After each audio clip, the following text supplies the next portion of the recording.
For centuries, towering stone castles stood as the last line of defense against ruthless invaders. But these weren't just massive buildings, they were masterpieces of military strategy. Every wall, gate, and tower had a deadly purpose. So, how did invaders fail again and again to breach them? In this video, we'll uncover the clever secrets and brutal defenses that made medieval castles nearly impossible to conquer. A moat was far more than a picturesque water feature surrounding a medieval castle. It was a powerful first-line defense that forced invaders to think twice before launching an attack. In most cases, the moat served as a physical and psychological barrier. Wide, deep, and often filled with water, moats prevented siege engines like battering rams and siege towers from being wheeled up to the castle walls. Without a way to get close, attackers couldn't even begin to breach the outer defenses. Some moats were designed with clever engineering in mind. They were fed by nearby rivers or streams, ensuring a constant supply of water, which made draining them nearly impossible. In colder climates, even when the water froze over, the ice could be dangerously thin, trapping soldiers mid-crossing or exposing them to deadly fire from archers above.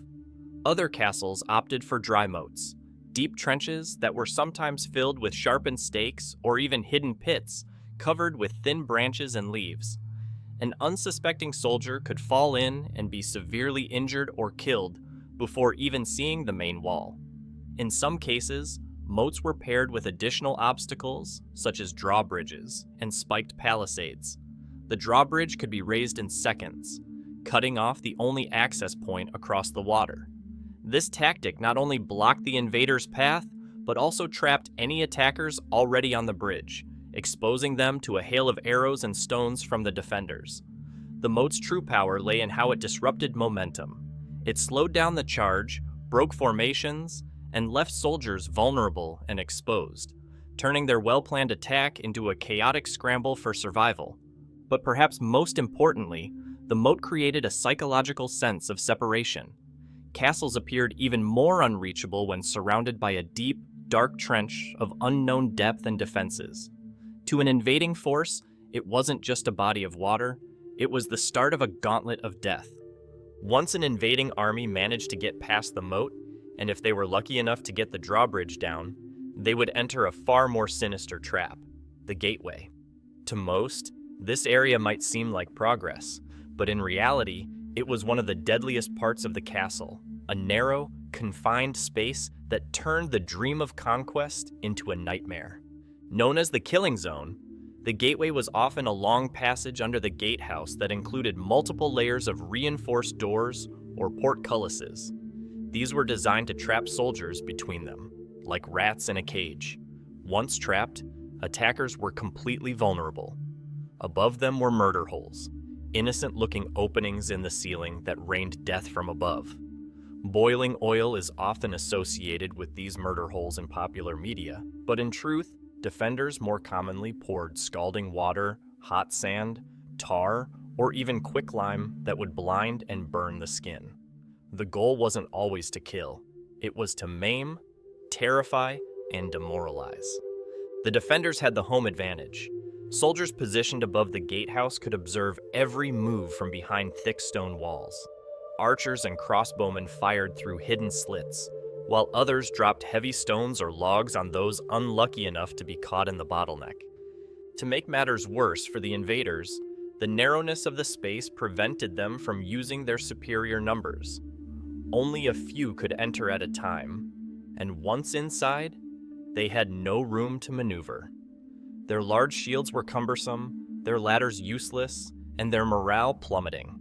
It was psychological warfare at its finest. Every foot forward was a risk. Every step deeper into the castle meant another potential ambush. And for those caught in the murder hole zone, the message was clear. You are not the hunter here. You are the prey. The high towers and narrow arrow slits of a medieval castle formed one of the most effective and terrifying defensive systems ever conceived.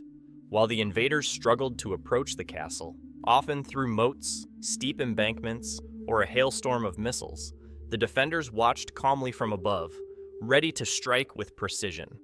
Archers stationed within these towers held a monumental advantage, not just because of their elevated position, but because of how the architecture turned even a handful of men into a deadly force capable of holding back hundreds.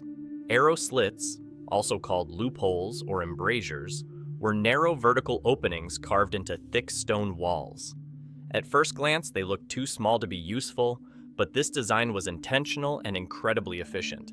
The slits were narrow on the outside to protect the archer from return fire, but wide and angled on the inside, allowing them to maneuver their bows and target enemies across a broad field of view.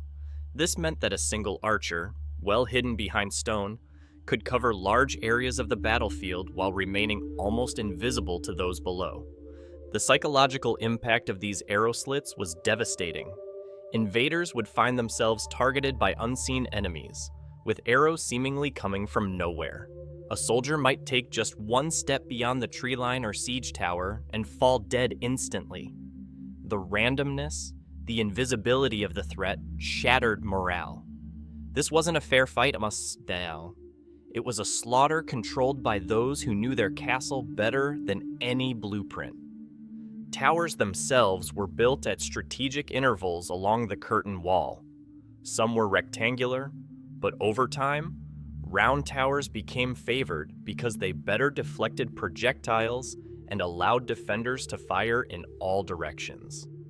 From these towers, archers and crossbowmen worked in shifts to ensure a constant barrage of arrows rained down on any advancing enemy. Hot oil, stones, and flaming projectiles could also be launched from the tower tops.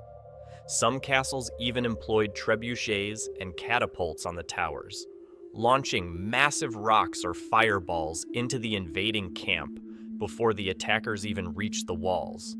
These towers weren't just strongholds, they were control centers.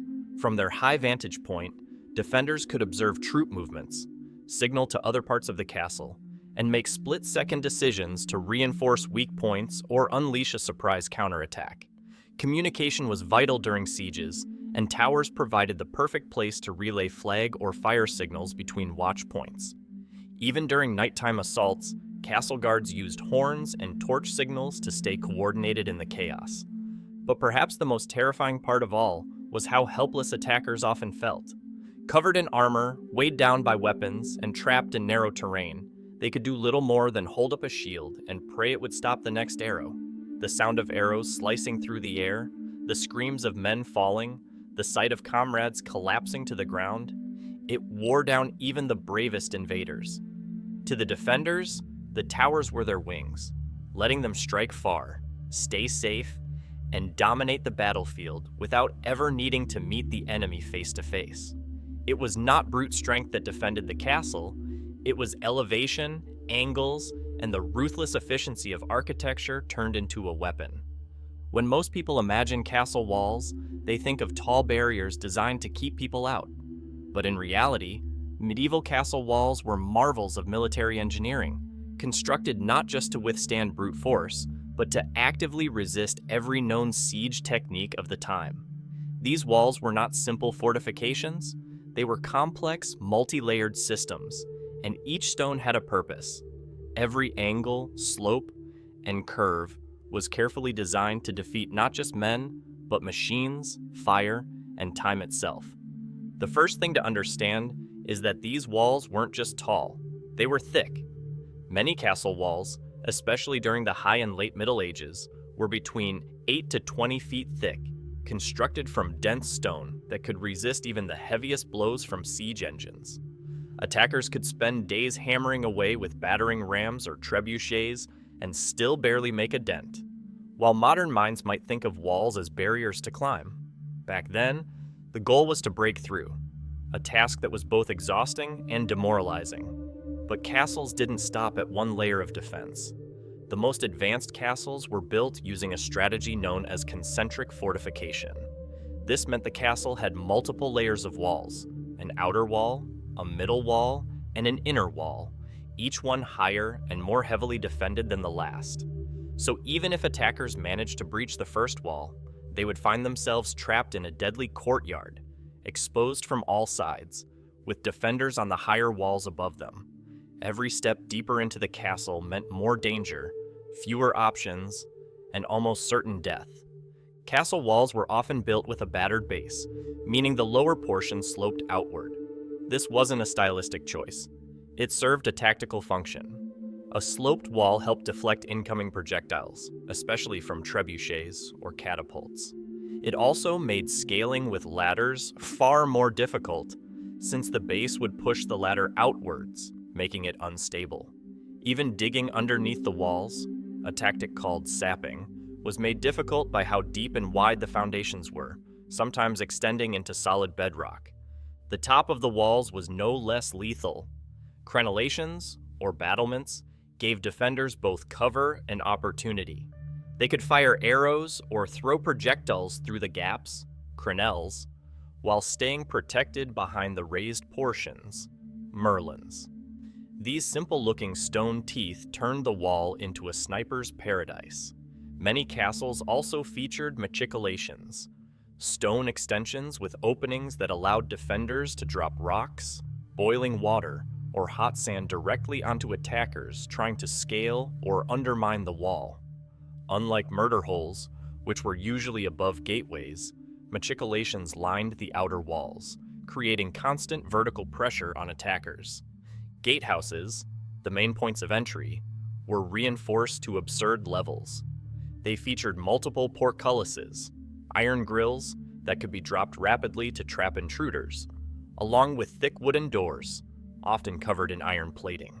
The floor might contain hidden traps or steep steps designed to trip up enemies. Inside, winding staircases led upward in clockwise spirals, favoring right-handed defenders who could swing their swords freely, while invaders struggled with cramped angles and restricted movement. These small details, so easy to overlook, could determine the outcome of a siege. And let's not forget that the walls were also storage spaces and battle platforms. Inside the walls, narrow walkways and corridors allowed soldiers to quickly move between towers, transport weapons, or respond to breaches.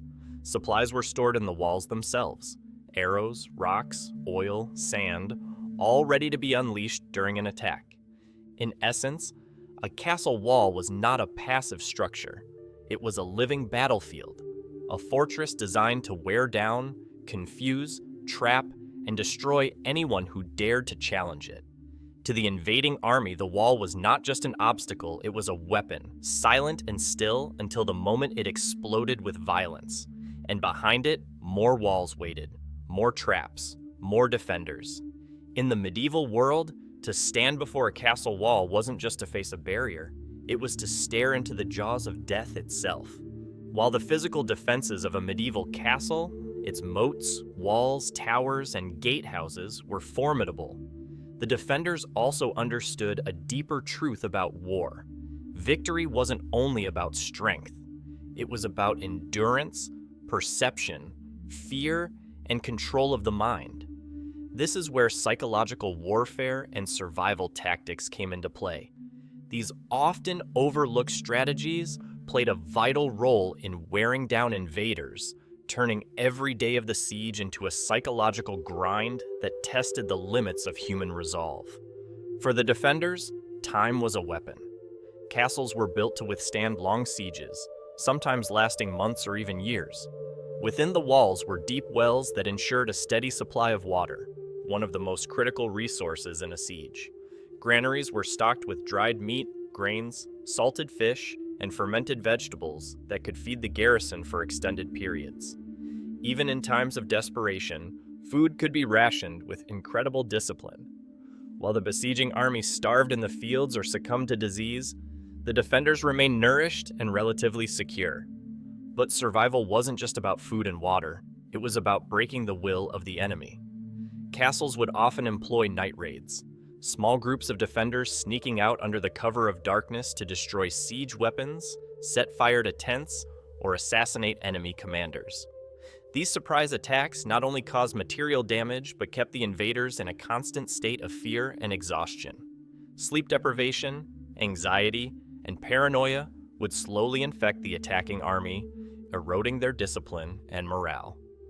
One of the most disturbing tactics involved biological warfare, centuries before the term existed. Defenders would sometimes catapult the corpses of animals, or even plague victims, over the walls and into the enemy camp. The goal was not simply to cause revulsion, but to spread disease. With poor sanitation and close quarters, it didn't take long for sickness to sweep through the invaders' ranks, weakening them without a single sword being drawn.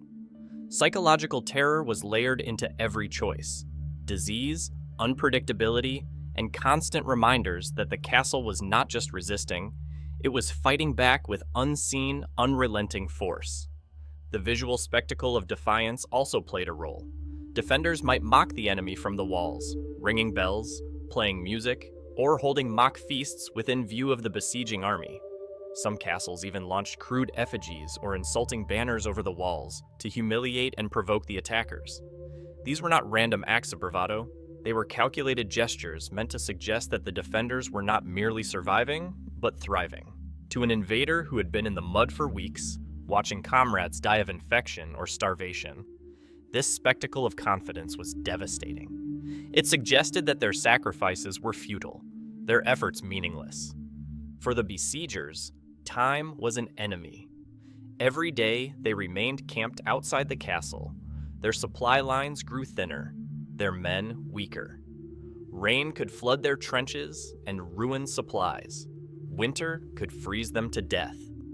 Even in summer, disease, flies, and stench could transform a camp into a rotting pit of misery.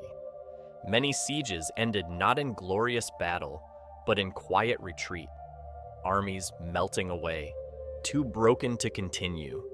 And inside the castle, the defenders didn't just wait, they prepared. Blacksmiths worked to repair armor and weapons. Scouts watched for weaknesses in the enemy's formation. Priests conducted prayers and rituals to keep spirits high. The entire community, men, women, and children, contributed to the defense. It wasn't just a military act. It was a societal resistance. Every citizen of the castle became part of the strategy, and their shared purpose gave them strength that an attacking army, often composed of mercenaries, conscripts, or political pawns, couldn't match. Ultimately, castles were not just defended with stone and fire, but with discipline, cunning, and the slow, grinding pressure of psychological warfare. The invaders could bring their ladders and siege engines. They could shout and threaten and hammer at the gates, but unless they broke the spirit of the people within, the walls would not fall, the castle would hold, and the would-be conquerors would be left with nothing but bitter memories of a fortress that refused to surrender.